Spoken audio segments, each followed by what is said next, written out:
Welcome to Just Minding My Business Media. I'm happy that you stopped by.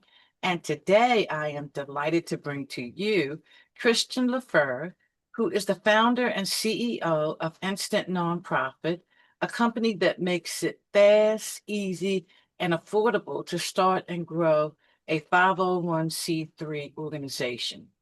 With decades of experience in nonprofit strategy, entrepreneurship and systems design, Christian has helped thousands of founders turn their missions into tax-exempt organizations that create real impact. He's passionate about removing red tape so change makers can focus on what truly matters, making the world a better place. Wow, you are a blessing. That's for sure, because the scene with the nonprofit is very tedious, lots of red tape, and it seems like for those who do want to do it, it takes such a long time to It get does. It everything does. going. Yeah, it's and it's a blessing to be here as well. Thank you so much for having me on. You know, we all live lives that where the things that we do are sort of outpourings of what's inside us, Mhm. and helping people start nonprofits is just one of, many ways that um, one might live a life, right, of service and, trying to improve your immediate surroundings, whether that's your family, your community, or the world. And it's just wonderful. And I'm so blessed to get up every morning and be at the epicenter of all this good energy from all of these wonderful people who are coming to us. Some are just thinking about an idea that they have of maybe they did a ministry trip and they really felt enlivened by it. Or maybe they're already volunteering some of their garage space to have dogs and cats in crates and find homes for them, right? There's all kinds of ways that we do these things. And then so many times I have found people get going doing these good things and they say, "Oh, wait a minute, I have this beach cleanup. This was just a little volunteer thing. And now it's so big, I need to put some structure around it, or I need to raise some money so that I can give people the gloves and the bags and the pickup sticks so we can really take on even more of the beach or foster more animals." And so, often it's sort of inductive and it's not like, oh, I think people don't wake up going, "Hey, I want to start a nonprofit." Often people are serving in a way that becomes necessary and it's just the next step in what they're already doing. Yes, you're so right. Because nonprofit is all about the pouring of what's inside of you that you Yeah, want to share with others and help absolutely. It's them. just a vehicle, just like a business or a profit business generally, right? Is providing value that people must want and need or they wouldn't buy it, right? So this is just another type of business entity, but it's one that's designed inherently to do good in the world. And our job is to help people who we can't teach this part inside here, but we can certainly teach this part and help with some paperwork and some process and some business training on how do you succeed at your nonprofit? How do you make this easier on yourself so that you can focus on your mission? And that's our mission. All righty now. So since you went there, how do we get started? How do we navigate this layer that we want to attach to our heart, heart faith business? Well, one way we could do it, and this is true of anything in life, is I could go buy about 15 different books on Amazon and send them to you and say, "Well, read all these and then get back to me." And that's the problem in this world is we are so busy, we're inundated with all these messages and all this information. We're drowning in information, but we lack two things, sort of wisdom sometimes and strategy. Wisdom comes from people who have experience in something and can share, based on your goals, share a little bit about how to wisely do something. And that might be, right, wisdom, wise decisions. And that might be bringing up your family. There's wisdom that's passed down from the generation. So you don't have to figure out, I got a baby and I could read a bunch of books or I could listen to my people who have been there before, including my family, if you have that, if you're blessed enough to have that. Same thing with a nonprofit. Yeah, you need wisdom and you need strategy. And the wisdom part is instead of having a pile of thousands of pages of books where you could just learn everything, 99% of that stuff would be things you don't need to know, or at least you don't need to know right now. You just need the 1% of things that you do need to know. And so that's kind of our job at Instant Nonprofit is taking all of the massive amount of information, some of which is either misinformation on the internet or it's outdated, and you definitely never need that. The other stuff is what's the information that's going to help you, right? It could be helpful, but you only need this little slice right now. And so there are about 10 things that you need to know to decide if a nonprofit even could be useful for you. And if it could be useful, what do you need to know on the way in? Because just like having a baby, there's nothing like changing a diaper that instructs you how diaper changing is going to go. And it's the same thing with a nonprofit, right? You could read a book about bringing up a baby, but boy, when that thing is in your hands and you're going, gosh, what do I do with it? You figure that stuff out real quick, even if you have some people, some guidance. And so, usually I'll end a conversation like this with this, but we've developed for your listeners and anyone who's just interested in finding out if a nonprofit can work for them, we've created something called the Startup Kit. And it goes over those 10 things that you need to know on the way in. It doesn't tell you all of the things you need to know after you start, and we can help there as well. But you need to know things like, how do I know if this mission, right, is how do I package this mission so it's simple enough for me to share with my friends and family and in the future donors, right? Because we could spend an hour just talking, word vomit about our idea, or we could just draw it down to a nice couple simple sentences. And we have a formula to do that so that when you talk to somebody, you go, hey, I want to do this. This is how we help people. This is the result we're looking for. And that becomes your little one sentence mission statement. Then there's the name. You know, I think about people who named a business, right? Or maybe you've seen their email address and it's like, Christian Y2K. And then Y2K goes by and that email doesn't feel like very relevant anymore. This happens all the time with nonprofit names. So there's a little four-part strategy that we offer people to think about, is this name, does it convey what we're doing, right?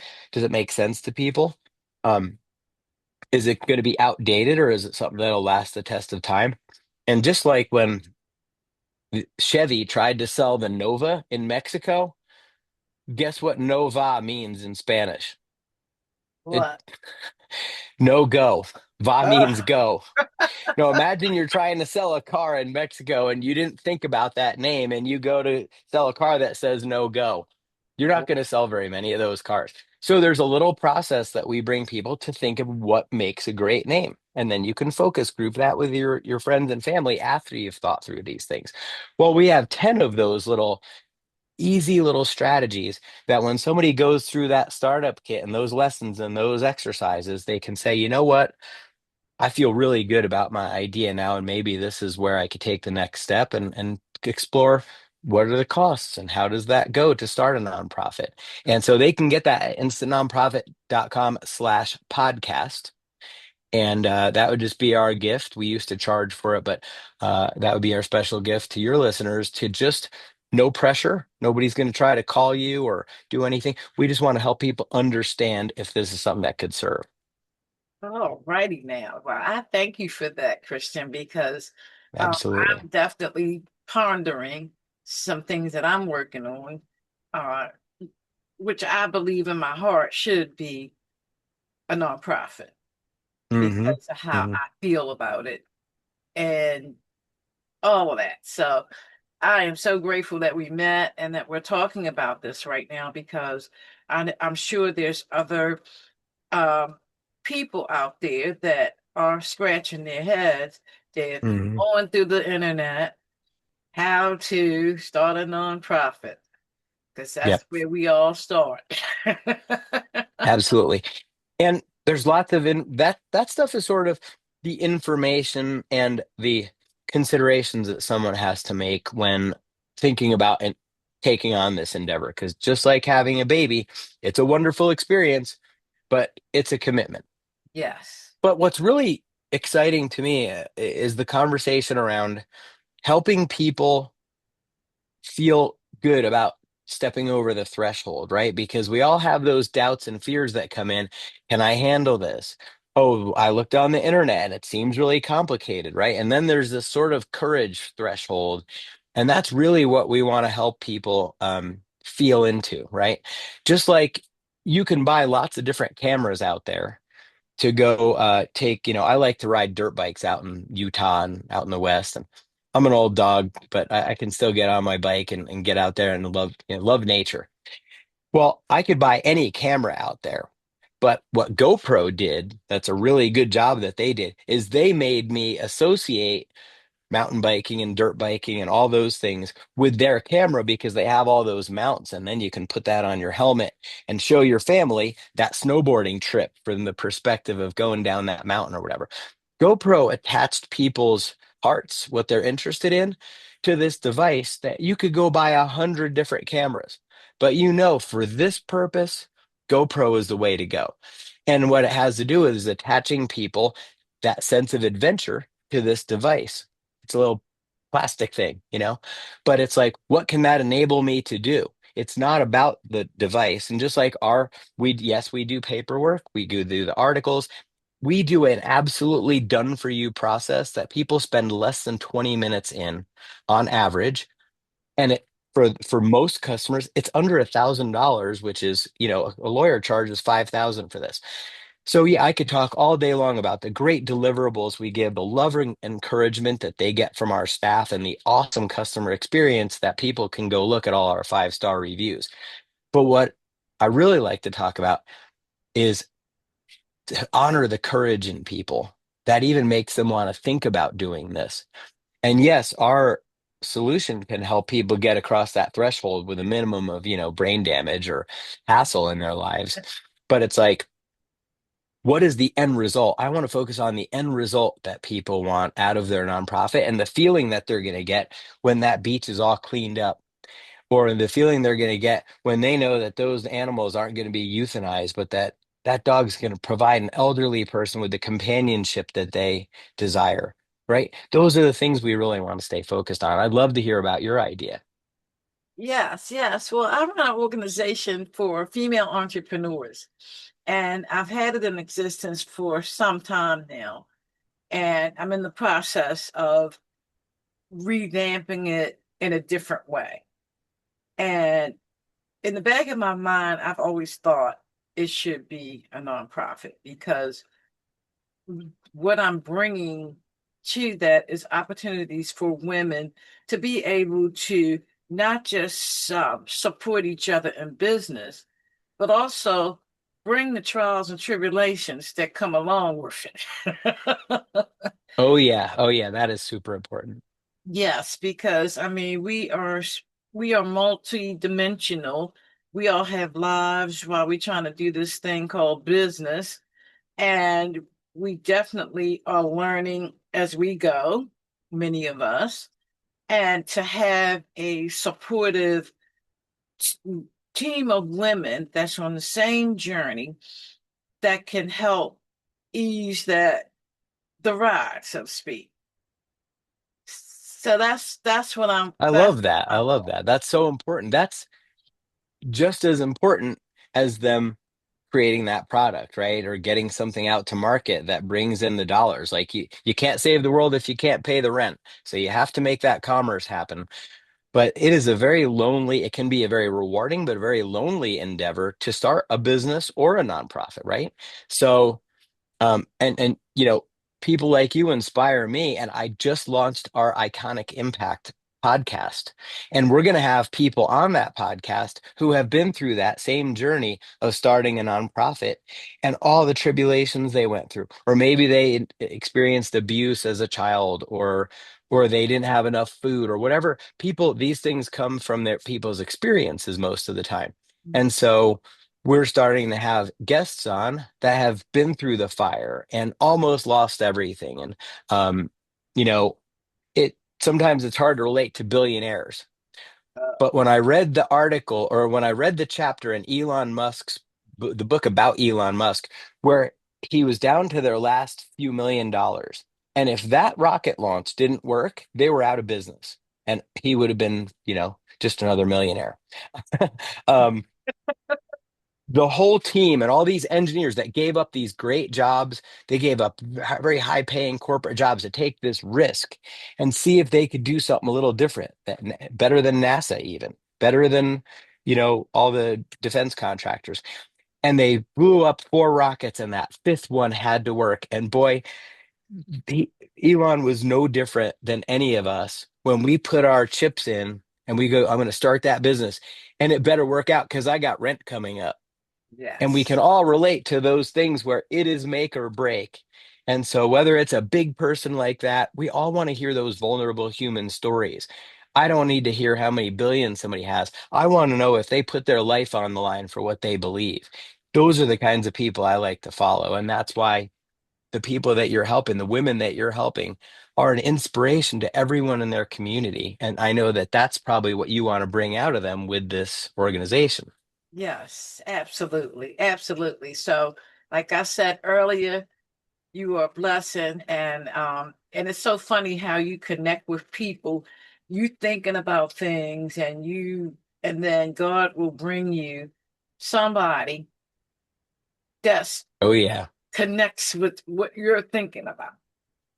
It It's, is amazing. It is amazing. And, religion can kind of be a divisive topic in this world. Now, everybody wants to fight about their doctrine or this church ideas versus that church. But ultimately, Jesus taught us to pray as if it's already done, right? As if it's already given. And if we do that, I have seen so many miracles in my own life. I had a crisis 10 years ago. I lost everything I cared about. And I just hadn't learned because of my upbringing, which was, a little challenging. My dad did his best. My mom did her best, but my dad was exposed to some things in his childhood where he had some broken places. And so I had to give up everything I knew 10 years ago and relearn how to be a human. And ultimately, if we hear about what Jesus talks about and take this sort of religion out of things, it's about appreciating what you have, but also the things that you want, imagining that they're already true. And I have watched as my everything I care about in my life has blossomed with this new level of acceptance where I just do the inputs. I just make the efforts and I leave the rest to God. The yes. outcomes aren't up to me. The outcomes are up to him and not me. And boy, I am happier and more peaceful and somehow weirdly way more successful than when I was trying to make it happen and force things. Doesn't work. And I always No. doesn't work. And I've witnessed that in my own life as well. Because the minute I make it about me, it doesn't work. Yep, it's It just crazy. doesn't work. It's so Yeah. wow. I am so let me talk a little bit about your first experiences with nonprofit world. How did you even arrive here?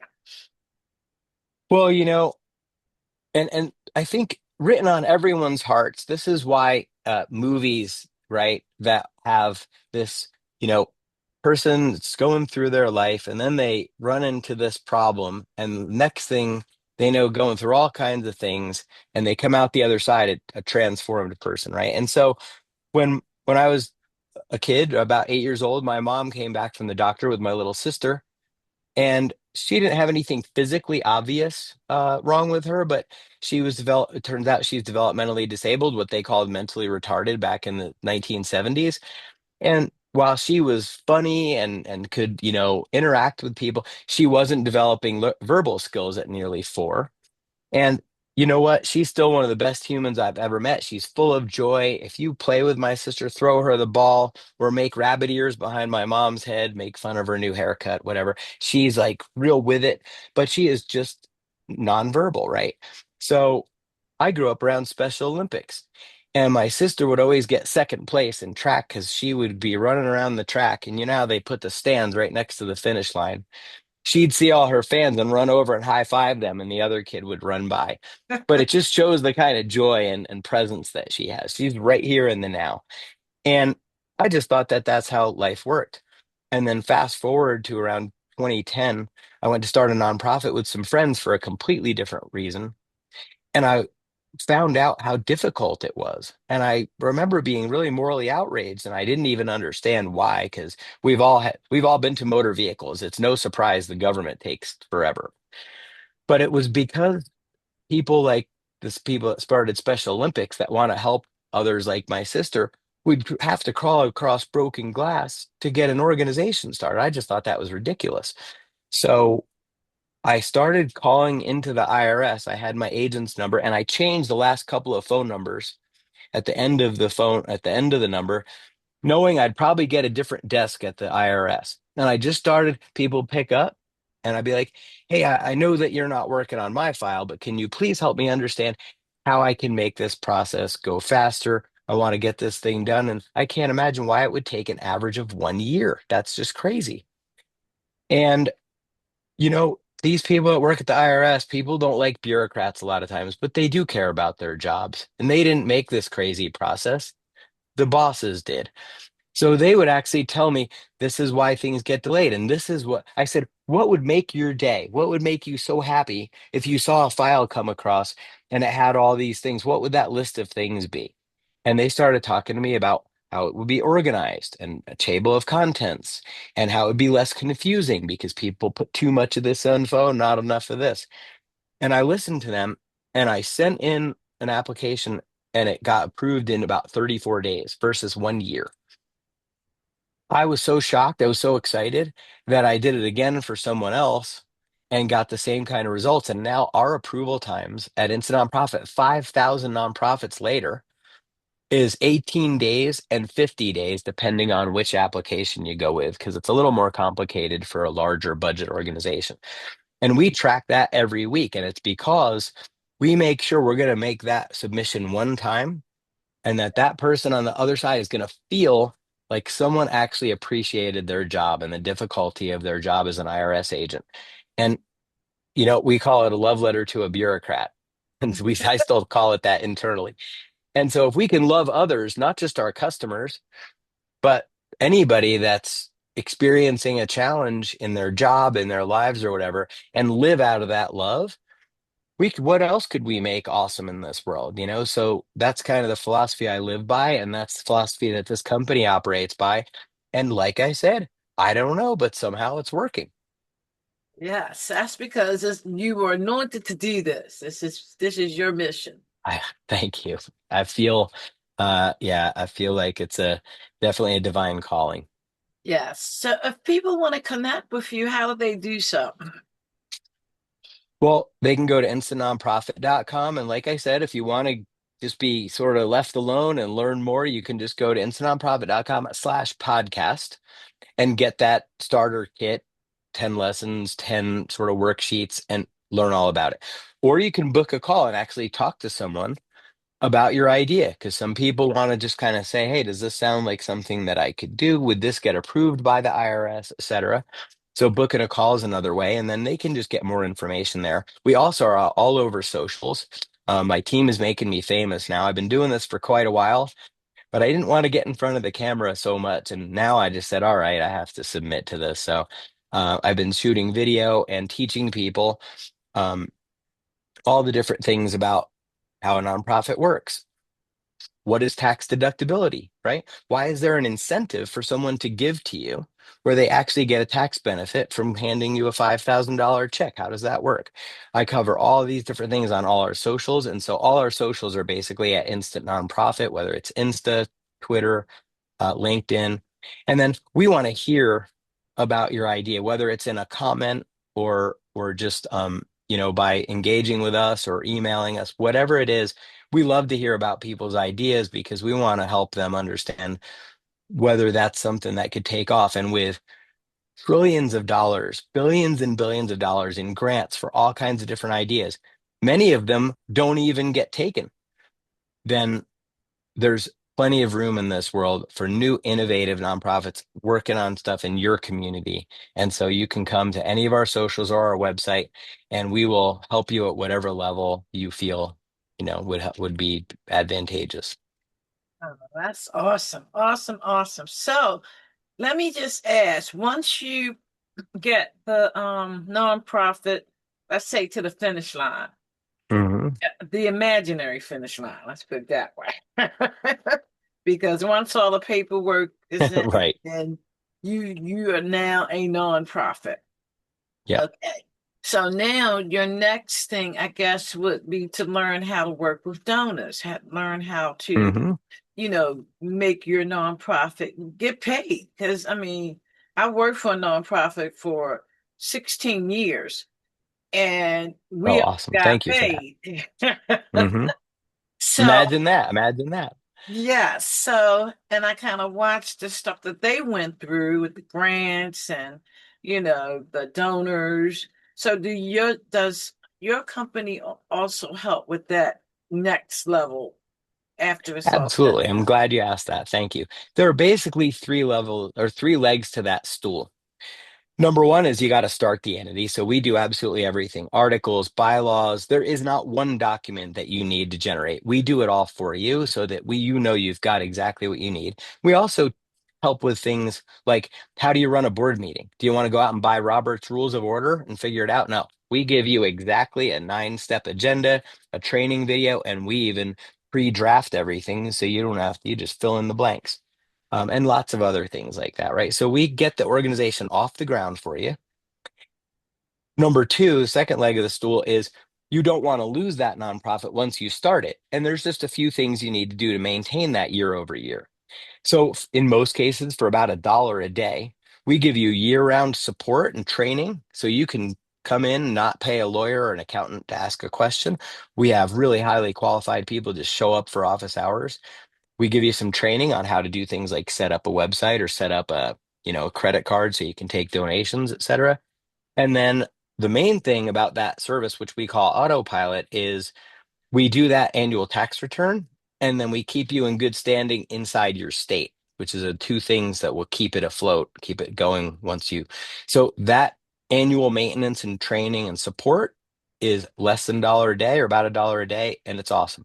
And then the third way that we support people is when they want to go further and learn to operationalize and build a robust, sustainable nonprofit as far as building the organization, just like you do for entrepreneurs. We train on that, and we train on how to get grants, how to deal with donors and get major gifts. It would, it shocked me when I first started in the nonprofit space, went to work for a nonprofit, and they said, well, you have to do this work in the community. I'm like, okay, that sounds great. Then after I started, maybe I wasn't listening at the beginning. They also said you have to go out on the road and fundraise. And I was like, wait a minute, what? That I didn't know about that. I didn't know how to do that. And it was very scary for me to go ask perfect strangers for sometimes five, ten, sometimes $50,000. I was absolutely shocked, and I'll never forget going out for my first meeting and asking somebody for $10,000. I could hardly breathe. I could hardly I had cotton mouth so bad I couldn't even open my mouth hardly without dust coming out, you know. And I did what they told me, and I went through that PowerPoint and told them the spiel. And then I one thing they trained us to do is make that ask and then do not say anything and allow that person that space, that uncomfortable silence to think about what you just said to them. Boy, we want to shove words in there, don't we, when we're nervous? I Yes. just let that silence ring out loud. And by God, I got a $10,000 check from a complete stranger who thanked me. An older gentleman thanked me, and they gave me a hug on the way out the door after giving me $10,000. I said, "You're thanking me for giving me 10. This is crazy. What is going on here?" I have been blown away by the generosity of people to contribute their hard-earned money to make the world a better place. And I realized over time, I wasn't taking anything from them. Because a lot of times, nonprofit people, oh, I don't want to ask people for money.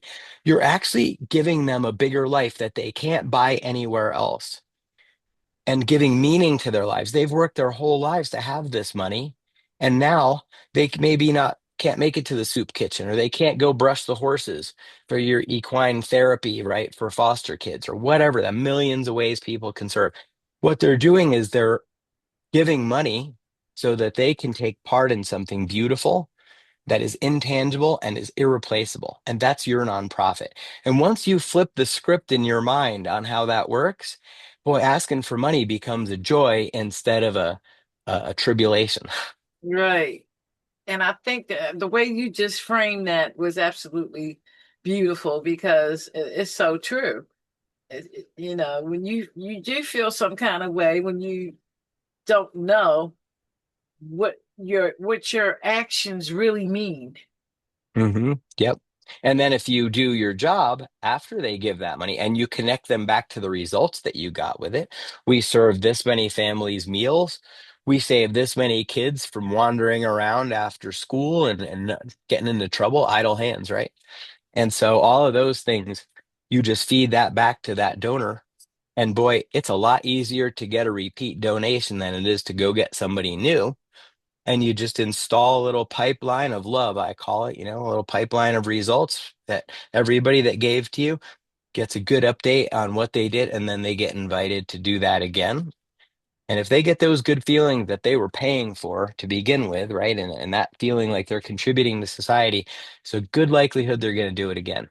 Yes, yes. Since I mean, I give to CBN, and every Hmm. morning I watch it, and they go through. This is what your money is doing. They do a really good job of that. And they have a media platform to do it from. And what's amazing today is that one person can have the best organization on their computer with free tools like Google. One person can have a podcast and reach thousands of people. Yes, And it used to take a whole room full of staff to do that kind of stuff, to shoot video, to start a YouTube channel, even something small. There are so many opportunities to make your service really work.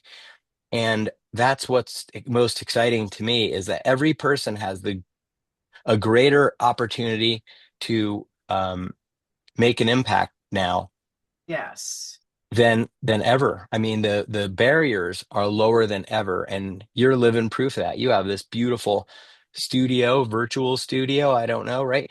You get to talk to all these amazing people. I looked at the podcast. You've had amazing guests on, and what a blessing. And you know, something makes me think that you didn't go to broadcasting school for 10 years. no, I did not. It just God, you know what? Had you told me maybe 20 years ago that I would be doing podcasting, I would have been like, what even is But right, right, that? right. So it was something that sort of found me. Hmm. And in doing it, I get so it just fulfills me so much because I get to talk to amazing people around the country, around the world. I get to learn. I'm just Yeah, absolutely loving this space.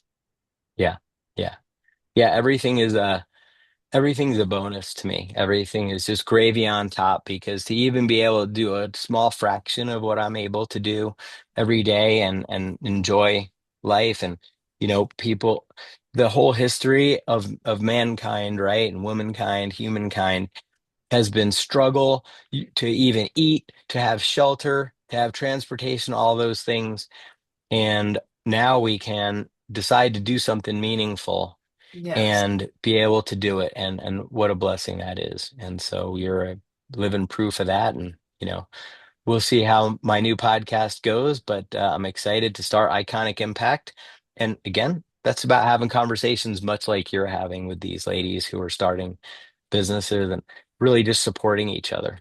Yes. And that's what it's about. I mean, we're not here for ourselves. Hmm. That's how I see it. And Yeah. leadership means to me that you can roll up your sleeves and get dirty with everybody else. Yep. And people want to, a lot of times I talk to people and they want to have everything perfect in that little box first. And I say, no, if this is on your heart, take the first action And Yes. that's going to lead to all the learning that you need. It's going to lead to all the people that you ever want. You got to just take action. And sometimes that's hard in this world because we have social media where it looks, you see all these successful people on there and it looks like they were an overnight success. But all successful people, I call it the 10-year overnight success because they seem to Yes. pop out of nowhere, but there are usually a lot of blood, sweat, and tears on the way to that. And so Absolutely. they all had to take an action at the beginning, and it's just that each action is its own reward. Yes. And to get to excellence, you got to mess it up. You can't get there without Yes, messing it up. the light is found in the dark. You can only learn from mistakes, not the things that go so easy that you're like, well, gee, that was easy. Nope, it's the hard stuff. It's the Yeah. mistakes. The way we talk about it at the company is you win or you learn. It's not win or lose. How True. did this True. experiment go? How did this advertisement go? How did this podcast episode go? We win or we lose. I'm sorry, we win or we learn, Right, not win right, or right. lose. And that they got us conditioned to say win or lose Yeah, because they make it like it's a competition. And it's not. yep, It yep. really is. Every Super Bowl team, every basketball, anyone who ever becomes a champion had to have those losses and go look at that painful game tape where they drop the ball. Right. Oh my, Christian, I could go on and on and on with you. Our vibrations are really connecting, and I am just so happy that we found each other. Me And too. again, how do people connect with you? They can go to Twitter or they say LinkedIn. They can look me up, Christian Lefer, or they can go to our company page at Instant Nonprofit, right? / Instant Nonprofit. We're on Insta, we're on Facebook for us, old timers. Uh, we have the website instantnonprofit.com, and those are all completely valid ways to, like I said, learn more, take action, get started, and connect with other people too who are like them and are doing something. Chances are, after all these thousands of nonprofits we've started, there are other folks who have done something similar in their neighborhood, or maybe done a little different and learned a couple of things, and then that's where we can contribute to everybody. So come on in, and we'd love to connect with you and hear more about your idea and your passion, right? That calling. Yes, yes, indeed. And I thank you so much. And audience, I thank you as well for tuning in. And Christian, we are definitely going to do this again because I just enjoy talking to you. Well, this was sure fun, Ida. And if I find myself in your local area sometime, maybe we'll sit down for a real coffee in real life. But thank you so much for having me on. And we will definitely share this with our whole audience, and, we'll each grow from it. Thank you so much. Appreciate All you. right.